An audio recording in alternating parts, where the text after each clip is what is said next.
चलिए शुरू करते हैं इस कहानी का दूसरा भाग। इसके पहले भाग में आप देखे थे कि सिंदबाद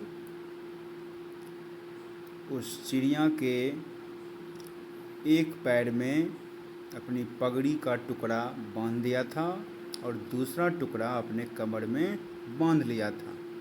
उसके बाद क्या होता है देखिए, हमारा लाइन आ रहा है, As the bird flew away, she carried Sinbad along with her। मतलब कि चिड़िया जैसे ही उड़ी, सिंदबाद को भी अपने साथ ले गई उड़ा करके। After flying for many hours, the rock landed on an island। कई घंटे उड़ने के बाद वो रॉक चिड़िया एक टापू पे जा कर के रुकी। As the bird alighted, Sinbad quickly untied himself। तो यहाँ पे ध्यान दीजिए, एक वर्ड फिर से आया है आपके याद रखने के लिए, एलाइटेड। देखिए ये रहा वर्ड एलाइटेड। तो इस एलाइटेड का मीनिंग होता है नीचे उतरना। तो जैसे ही चिड़िया नीचे उतरी, सिंदबाद ने खुद को जल्दी से खोल लिया, उसके शिकंजे से खोल लिया। He saw that he was in a place surrounded by high mountains। तो उसने देखा कि वो ऐसे जगह पर है जो चारों तरफ से पहाड़ों से घिरा हुआ है। The ground was covered with glittering stones of different sizes। और ज़मीन पे अलग अलग आकार के बहुत से चमकीले पत्थर पड़े हुए हैं। He picked up one of them and found that it was a diamond। तो एक को उठा के उसने देखा कि अरे ये तो हीरा है, और वास्तव में वो हीरों की घाटी में पहुंच गया था। Sindbad knew that the snakes lived in a large number in the valley. तो सिंदबाद को ये तो पता था कि इस वैली में बड़ी संख्या में सांप रहते हैं, और उसे ये भी पता था कि snakes were afraid of the rock, कि ये सांप इस रॉक चिड़िया से डरते थे। And they would not come out during the day time, और दिन के समय तो सांप निकलते ही नहीं थे। Sinbad field his pockets and bag with diamonds. तो उसके बाद सिंदबाद ने क्या किया, अपने झोले में, अपने जेब में ढेर सारे डायमंड को भर लिया। At night he hid in a cave to keep himself safe. और रात में वो एक गुफा में छुप गया ताकि अपने आप को सुरक्षित रख सके। The next morning he saw huge pieces of meet lying on the diamonds. अगले सुबह क्या दिखता है कि इस हीरो के ऊपर ढेर सारे मांस के बड़े बड़े टुकड़े पड़े हुए थे। The pieces of meat had been thrown by the diamond merchants. जो हीरे के व्यापारी थे उनके द्वारा ये मांस के टुकड़े फेंके गए थे। The diamonds stuck to the pieces of meat. और ये हीरे उस मांस के टुकड़ों में सट गए थे, चिपक गए थे। When the rocks picked up the pieces of meat, they flew to their nests with the diamonds। और जब ये चिड़िया उस मांस के टुकड़े को लेके उठाती तो वो उड़ करके अपने घोंसले में चली जाती, हीरो को भी लेकर के। Once the birds were in their nests, the merchants scared them away and collected the diamonds। और चिड़िया जब एक बार घोंसले में पहुंच जाती तो ये व्यापारी उसको भगा देते और हीरो को ले लेते।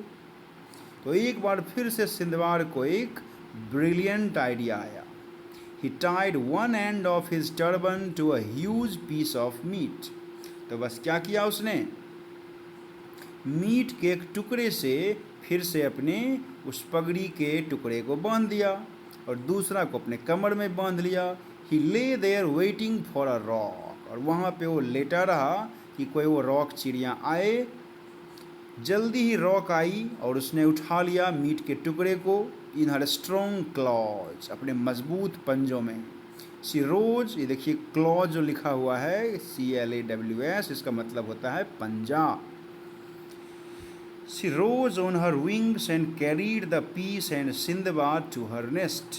उसके बाद वो मांस का टुकड़ा और साथ में बंधे हुए लटके हुए सिंदबाद को भी लेकर के उड़ गई। आफ्टर अ लिटिल वाइल, थोड़ी ही देर के बाद, some merchants came there and scared away the roc, कुछ व्यापारी आए और वो रॉक को भगा दिए वहाँ से।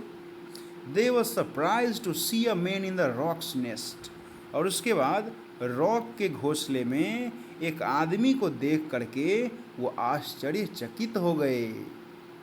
अब देखिए कहानी का अगला भाग, थोड़ा सा बच रहा है।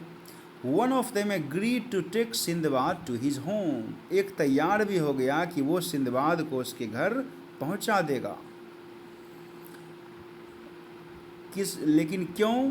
तो फॉर अ बिग डायमंड, मतलब कि सिंदबाद को बदले में एक डायमंड का बड़ा सा टुकड़ा देना पड़ेगा। Sindbad stayed with him for some days, फिर कुछ दिन सिंदबाद उसके पास रहा। Then one fine day he took leave of his host, उसके बाद उसने अपने उस होस्ट से विदा लिया। ये जो फ्रेज देख रहे हैं, टुक लीव ऑफ, मतलब होता है विदा लेना। His family parted from Sindbad with tearful eyes. His family मतलब किसका परिवार? तो वो आदमी जो सिंदबाद को अपने यहाँ रखे हुए था।